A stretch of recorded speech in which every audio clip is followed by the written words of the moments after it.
할렐루야, 우리 사랑하는 모함교회 학생 청년 여러분, 이제 성탄절이 일주일도 남지 않았습니다. 코로나 때문에 많이 썰렁한 그런 성탄절 분위기 속에서 우리가 보내고 있지만, 우리가 그럴수록 예수님을 더 깊이 묵상하면서 뜻깊고 의미 있게 성탄절 기간을 기다리고 준비하면서 은혜롭게 잘 보낼 수 있기를 바랍니다. 오늘 12월 19일 토요 말씀 묵상 지금부터 시작합니다. 오늘 본문 말씀은 역대하 35장 20절에서부터 27절까지 말씀입니다. 우리 세번역 성경으로 함께 봉독합니다.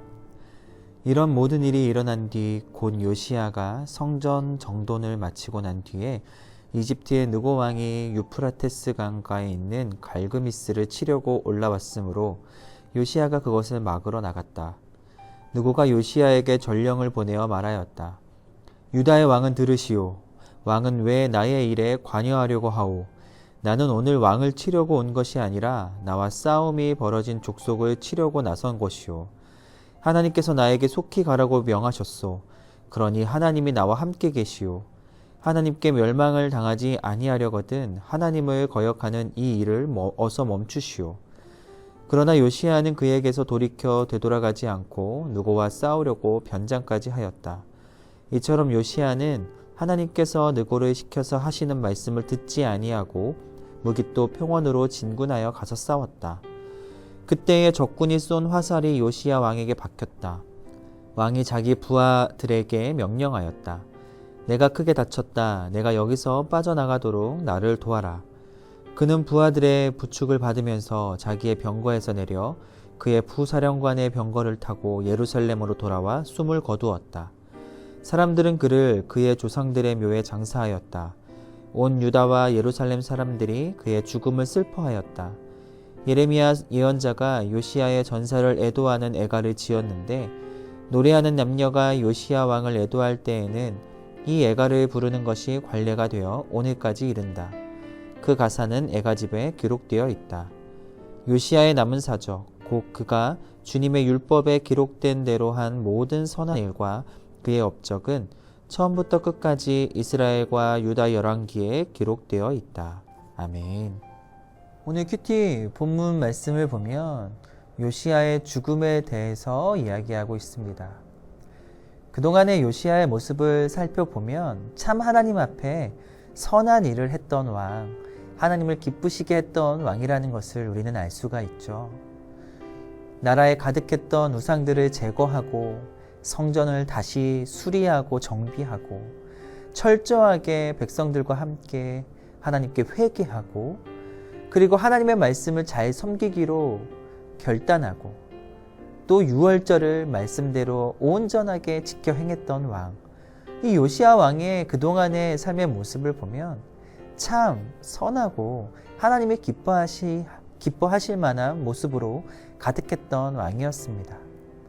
그런데 오늘 본문 말씀을 보면 이 요시야 왕이 갑작스러운 죽음을 맞이하게 됩니다.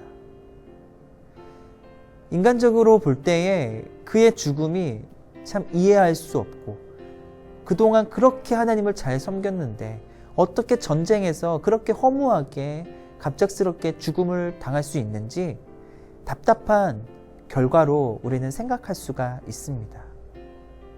하지만 우리가 뒤돌아보고 또한 그 결과를 나중에 생각해 봤을 때 이것 또한 하나님의 섭리이고 하나님의 은혜였다라는 것을 오늘 우리는 말씀을 통해 한번 묵상해 보기를 원합니다.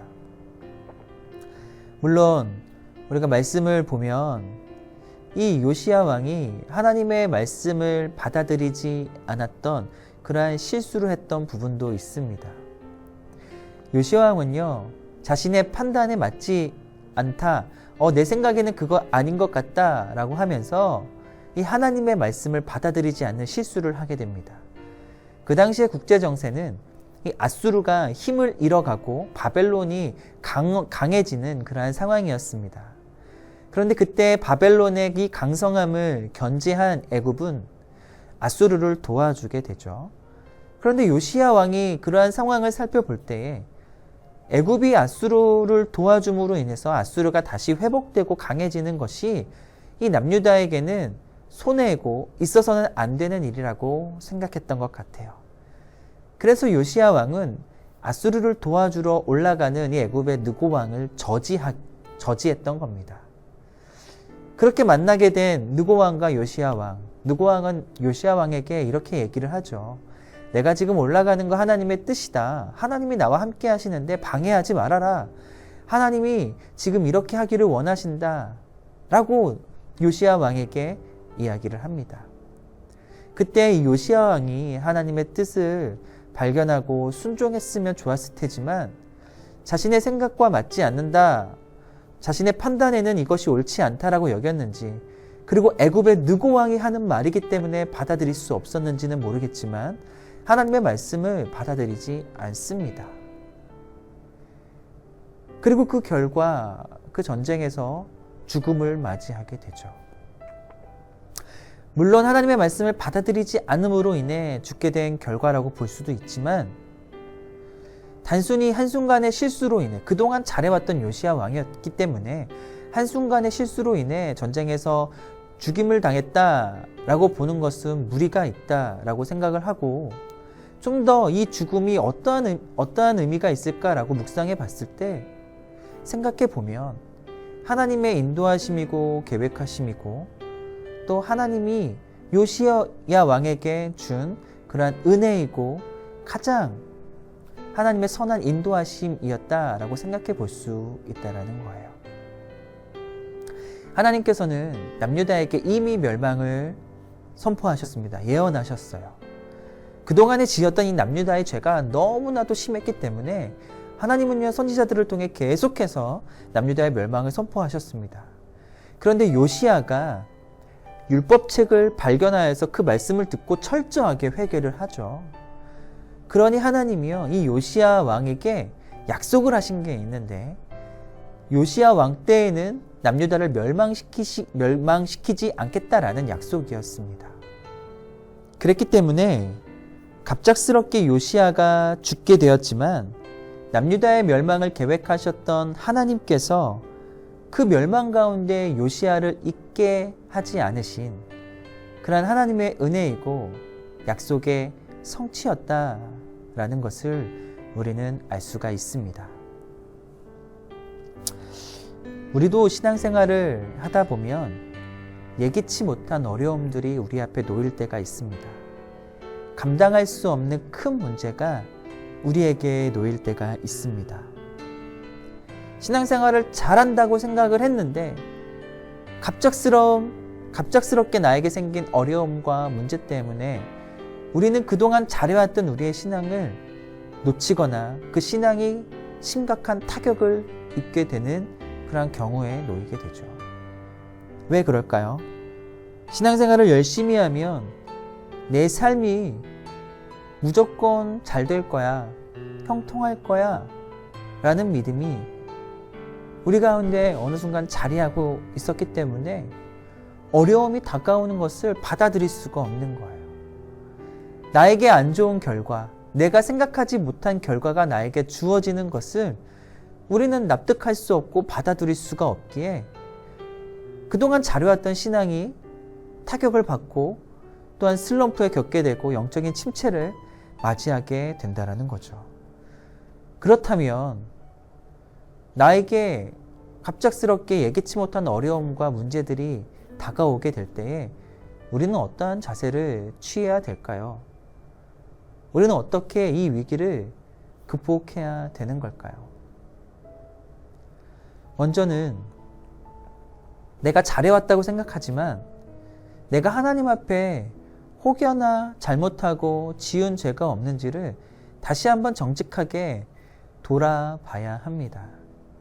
오늘 요시야가 하나님의 말씀, 그것을 받아들이지 않고 순종하지 않았던 것처럼 내가 하나님의 말씀을 순종하지 않는 것은 무엇인지, 내가 너무나도 대수롭게 여겼지만 하나님 앞에 범죄하고 하나님을 생각하지 못하고 하나님을 떠나 있었던 부분들은 없었는지 우리는 다시 한번 우리의 모습을 철저하게 돌아보고 회개할 것은 회개해야 된다라는 것이죠. 그리고 그렇게 회개한 다음에는 이 지금의 어려운 시간을 내게 은혜의 시간으로 바꿀 수 있도록 하나님을 붙들며 하나님께 기도하는 겁니다. 또 지금의 어려운 상황이 내게 왜 주어졌고 이것을 통해 하나님이 내가 어떻게 하기를 원하시는지, 무엇을 깨닫기를 원하시는지 기도하면서 생각해야 된다라는 거예요. 그래서 나를 사랑하시는 그 하나님, 그리고 역사의 주관자 되시는 그 하나님을 온전히 믿고 붙들고 신뢰함으로 인해서 지금의 어려운 시간 가운데 내가 보다 하나님께 가까이 가고 나의 신앙이 한 단계 더 성장되는 은혜의 시간으로 삼을 수 있는 그러한 기회로 만들어야 된다는 거죠. 하나님이 나를 도우시고 일하시고 역사하시고 내가 더 하나님의 그 뜻과 하나님의 마음을 발견하게 되는 그러한 은혜의 시간으로 살아갈 수 있도록 하나님을 온전히 붙들어야 된다는 거예요. 지금 코로나가 다시 확산되고 있죠. 그래서 이 긴 시간을 계속해서 어려움 가운데 우리는 보내고 있습니다. 그런데 그러한 때에 불평하고 원망하고 한탄하고 그리고 이러한 환경 탓만 하면서 그냥 지내는 것이 아니라 이 시간들 가운데에서 정말 하나님이 내게 원하시는 것이 무엇인지, 내가 무엇을 깨닫기를 원하시는지, 그래서 겸손하게 하나님 앞에 엎드리고 나의 삶을 되돌아보면서 회개할 것들을 회개하고 발견할 것들을 발견하고 그리고 온전히 주님을 붙들 수 있는 그러한 저와 여러분들 되시기를 간절히 바랍니다. 모든 뜻과 모든 계획 그리고 지금 일어나는 모든 것들이 하나님의 계획과 섭리 가운데 있다는 거, 우리는 그것을 이 시기를 통해 다시 한번 기억하고 또한 인정해야 되고요. 그리고 하나님께서는 그러한 나를 이 상황 가운데에서 선하게 인도해 가신다라는 거, 우리는 이것을 신뢰하면서 하나님만을 붙들어야 되는 것이죠. 교회에 모이지 못한다고 해서 우리의 예배가 무너져서는 안 됩니다. 나의 영적인 활동들이 멈춰버려서는 안 됩니다. 우리가 모이지 못하고 예배하지 못하고 영적인 활동들이 축소된다 하더라도 하나님과 나와의 개인적인 그러한 영적인 관계는 멈춰버려서는 안 돼요. 이 시기에 더더욱 하나님을 바라보고 하나님의 말씀을 묵상하고 하나님께 기도하면서 하나님의 마음과 뜻을 발견하며 그렇게 살아갈 때에 비록 지금 우리의 상황은 매우 힘들고 어렵지만 이 시간이 오히려 우리에게는 더 큰 은혜의 시간이 될 수 있다는 거, 더 은혜의 시간으로 바꿀 수 있는 그러한 은혜가 저와 여러분들에게 있기를 간절히 바랍니다. 목요일날 우리 학생들은 성탄 미션을 통해서 기도문을 하나님께 써서 올렸죠. 코로나 가운데 우리의 신앙이 약해지지 않게 해주세요. 이 코로나의 어려움 하나님 도와주시고 회복시키시고 다시 우리 일상으로 돌아가게 해주세요 라고 기도했습니다. 그러니까 지금 이 어려움 가운데서 우리의 신앙을 잃지 않도록 한 기도, 그리고 지금 이 어려움 하나님이 구원해 주실 수 있다라는 하나님을 신뢰하는 그 기도, 하나님이 분명히 기쁘게 받으셨을 거예요. 그 기도처럼 우리가 이 어려움 가운데 우리의 신앙이 약해지지 않도록, 그리고 내 신앙에 어려운 부분들이 있었다라고 한다면 그것을 회개할 수 있는 은혜가 있어야 된다라는 거죠. 지금 우리에게 분명히 예기치 못한 어려움들이 있지만 그 가운데에서 하나님의 선하신 인도하심과 분명한 뜻이 있다라는 거, 우리가 오늘 말씀을 통해 다시 한번 묵상하고 기억해 보기를 원합니다.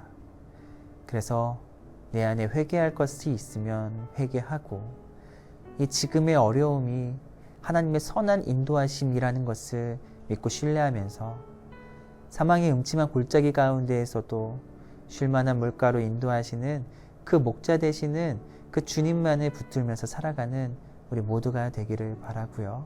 그럴 때에 이 어려움 가운데에서 더 큰 풍성한 하나님의 은혜를 누릴 수 있는 그러한 은혜가 있기를 오늘 하루도 말씀을 붙들고 기도하면서 살아가는 저와 여러분 되시기를 간절히 바랍니다.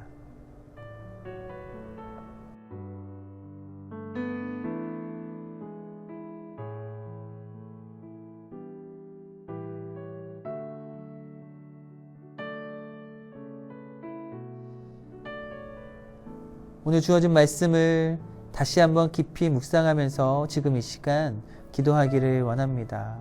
내게 주어진 그 결단들을 놓고 기도하시고 기도 제목을 가지고 기도하시고 그래서 지금의 이 어려움을 믿음으로 잘 이겨내며 은혜의 시간으로 삼을 수 있도록 이 시간 우리가 다시 한번 기도하면서 토요 말씀 묵상 마치도록 하겠습니다. 기도합니다.